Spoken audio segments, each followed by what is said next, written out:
நேத்து பிரதீப் ரங்கநாதனோட டிராகன் படத்தோட ட்ரெய்லர் வந்து ரிலீஸ் பண்ணியிருந்தாங்க. ட்ரெய்லர் பார்க்கும்போது டான் படத்தோட காப்பி மாதிரி தான் தோணுச்சு. ஏன்னா வந்துட்டு அங்கேயுமே காலேஜ், இங்கேயுமே காலேஜ், அங்கேயுமே ஸ்டூடெண்ட் வந்து கொஞ்சம் அராஜகம் பண்ற மாதிரியான இருக்கும். இங்கேயும் அதே மாதிரியான ஒரு கேரக்டர்ல வந்து பிரதீப் ரங்கநாதனை காமிக்கிறாங்க. இன்னொரு பக்கம் அங்கே ஜெயசூர்யா எப்படி பிரின்சிபல் கேரக்டர் பண்ணாரோ அதே மாதிரி இங்க மிஸ்கின் வந்து ஒரு பிரின்சிபல் கேரக்டர் பண்ணாரு. அதுக்கப்புறம் அவர் லைஃப்ல என்ன பண்ணி ஜெயிக்கிறார் அப்படின்ற மாதிரி தான் டான்ல காமிச்சிருப்பாங்க. கிட்டத்தட்ட சிமிலரிட்டி நிறைய இதுல இருக்க மாதிரி இருக்கு. பட் ரீசெண்டா பாத்தீங்க அப்படின்னா இந்த படத்தோட டைரக்டர் அஸ்வத் மாரிமுத்து வந்து கிட்டத்தட்ட நீங்க உங்களுக்கு பாக்குறதுக்கு அப்படி தெரியலாம், ஆனா டோட்டலா நாங்க வேற ஒரு விஷயம் இந்த படத்துக்குள்ள பேசியிருக்கோம் அப்படின்ற மாதிரி சொல்லியிருக்காரு. ஓமை கடவுளை படம் எப்படி இருந்துச்சோ அந்த மாதிரியான ஒரு ஃபேண்டசி படமா இல்லாட்டினாலும் கிட்டத்தட்ட ஒரு ஃபேண்டசி படமா தான் அந்த படம் இருக்கும் அப்படின்ற மாதிரி சொல்லியிருக்காரு. சோ நிறைய ஒற்றுமை இருந்தாலும் கூட பார்க்கும்போது படம் ரிலீஸ் ஆனா மட்டும்தான் நம்ம வந்துட்டு இதை எப்படி இருக்குன்னு கண்டுபிடிக்க முடியும். ஓவரால் வந்து ட்ரெய்லர் பார்க்கும்போது எனக்கு பிடிச்சிருந்தது. கண்டிப்பா வந்துட்டு அந்த படம் டிஃப்ரெண்டா இருக்கும்போது எல்லா தரப்பு மக்களையும் லவ் டுடே படம் எப்படி வந்து மிகப்பெரிய லெவல்ல ஹிட் ஆச்சோ அந்த மாதிரி ஹிட் ஆக்கான வாய்ப்புகள் நிறையவே இருக்கு. அதே மாதிரி நேத்து பாத்தீங்க அப்படின்னா தனுஷாரோட டைரக்ஷன்ல நிலவுக்கு என்மேல் என்னடி கோபம் படத்தோட ட்ரெய்லரும் ரிலீஸ் பண்ணியிருந்தாங்க. கிட்டத்தட்ட அந்த படத்தோட கான்செப்ட் பாத்தீங்க அப்படின்னா அதுவும் ஒரு லவ் சப்ஜெக்ட் தான். ஆனா ஃபுல் அண்ட் ஃபுல் வந்து லவ் பத்தி மட்டும் எடுத்திருக்காங்க. ஒரு முக்கோண காதலை பத்தி பேசக்கூடிய ஒரு படம். ஹீரோ வந்துட்டு தற்சயமா ஒரு பொண்ணை லவ் பண்றாரு. இன்னொரு பக்கம் ஹீரோயினுக்கு வந்து கல்யாணம் பண்ண போறாங்க. ஆனா ரெண்டு பேரும் ஆல்ரெடி லவ் பண்ணிருப்பாங்க. அவங்க வந்து மீட் பண்றாங்க. அதுக்கப்புறம் நடக்கக்கூடிய சம்பவங்கள் அந்த படத்தோட கதையா இருக்க போது. ஸோ ஓவரால் வந்துட்டு ஒரு தனுஷாரே சொல்லிடுறாரு, பழைய கதை தாங்க, ஆனா ஜாலியா வாங்க ஜாலியா போங்கன்னு மாதிரி சொல்லியிருக்காரு.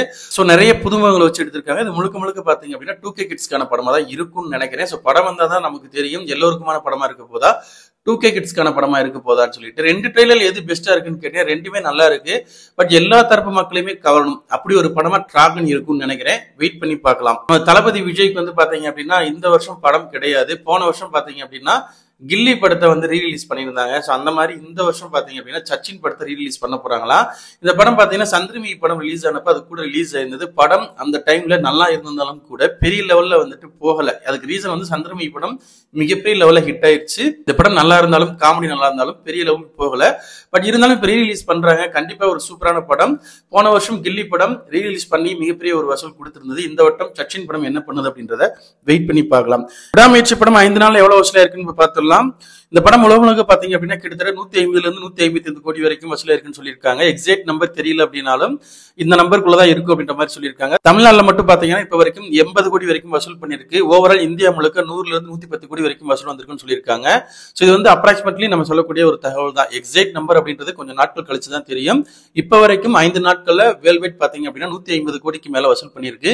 இந்த படம் பிரேக் ஈவன் பண்ணணும் அப்படின்னா 210 இருந்து 220 கோடி வசூல் பண்ணாதான் தப்பிக்கும். அதுக்கு மேல வசூல் தான் வந்துட்டு இந்த படத்துக்கு வந்து ப்ராஃபிட் ஜோனுக்குள்ள போகக்கூடிய ஒரு வாய்ப்பா இருக்கும். என்ன பண்ண போகுது அப்படின்றத வெயிட் பண்ணி பார்க்கலாம். அதே மாதிரி பாத்தீங்க அப்படின்னா விடாமுயற்சி படத்துக்கு IMDbல பாத்தீங்கன்னா மிகப்பெரிய ஒரு ரேட்டிங் கொடுத்திருக்காங்க. என்னதான் இந்த படத்துக்கு கலவையான விமர்சனங்கள் கொடுத்தாலும் இந்த படத்துக்கு IMDbல பாத்தீங்கன்னா 8.1 கொடுத்திருக்காங்க. கோட் படம் லாஸ்டா ரிலீஸ் ஆயிருச்சு. அந்த படத்துக்கு பாத்தீங்க அப்படின்னா 5.8 தான் கொடுத்திருக்காங்க. இது வரைக்கும் அஜித் சாரோட கெரியர்ல அதிக ரேட்டிங் இந்த படத்தை தான் கொடுத்திருக்காங்க. பட் பக்கா கமர்ஷியல் படத்துக்கு எப்பயுமே வந்து ரேட்டிங் கம்மியா தான் கொடுப்பாங்க. சோ இந்த படம் ஒரு கிளாஷான படம், ஒரு கண்டென்ட் ஓரியன்ட் மூவி அப்படின்றதுனால இந்த படத்துக்கு இப்படி ரேட்டிங் கொடுத்திருக்காங்க. குட் பேட் அக்லில இருந்து ஒரு மாசான அப்டேட் வந்து கொடுக்க போறாங்க. இன்னைக்கு பாத்தீங்க அப்படின்னா ட்விட்டர்ல வந்து நம்ம ஜிவி பிரகாஷ் ஒரு தரமான படத்துக்கு வந்து ஒர்க் பண்ணிட்டு இருக்கேன்.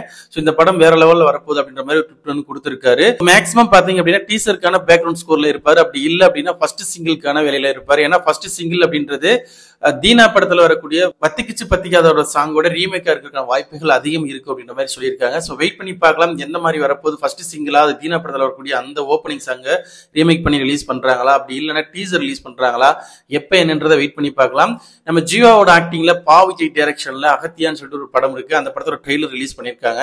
சோ இந்த படம் ஒரு ஹாரர் த்ரில்லர் படமா இருக்கும்னு நினைக்கிறேன். ட்ரெய்லரோட லிங்க் வந்து டிஸ்கிரிப்ஷன்ல கொடுக்குறேன். கண்டிப்பா போய் செக் பண்ணி பாருங்க.